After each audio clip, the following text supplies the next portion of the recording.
Here's the point. Both sets of questions are important. Both sets of questions are important.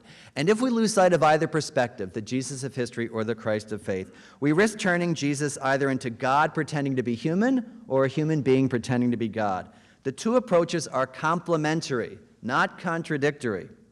So books that look at just one approach or another are, to my mind, incomplete. And you see this all the time. You'll read historical Jesus books, which are essential and really important and helpful for us as believers. But when they come to the miracles of the resurrection, they say, well, you know, we really can't treat that here. That's not part of our studies, right? Which it isn't, but it's incomplete. You read some spiritual books, and this is just as common.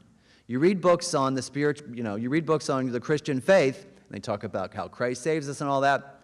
But they say when they talk about his life in Nazareth and the hidden life, well, we're not going to look at, they say, mere historical considerations. You know, that's kind of beside the point. But that's baloney, to use a theological term. To fully meet Jesus Christ, the believer needs to understand both the Jesus of history, the man who walked the earth, and to encounter the Christ of faith, the one who rose from the dead. Right? And I'm going to go out on a limb here at STM, and I'm going to say the Jesus of history is the Christ of faith. Okay? They're the same person. Stanley Marrow, who some of you may know, I took a course in John with him, and he said, and I think I can quote it more or less because it's in one of his books, he said, for the risen Christ to have been anything other than the Jesus of Nazareth who they know would have voided the resurrection of all meaning. It's the same person, right? So to understand and encounter Jesus Christ, we need to understand the Jesus of history and pray and meet the Christ of faith in our prayer. Both approaches are essential. Moreover, Jesus is always fully human and fully divine.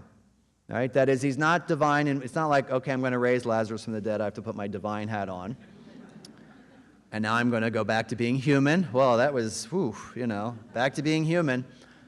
He's fully divine and fully human at all times, which is a mystery. That is a big mystery, right? And it's not one that I can, sort of explain to you here on this stage. But I like to challenge people by saying this. Jesus is fully divine when he is in the workshop in Nazareth sawing a piece of wood. Fully divine. And he is fully human when he is stilling a storm.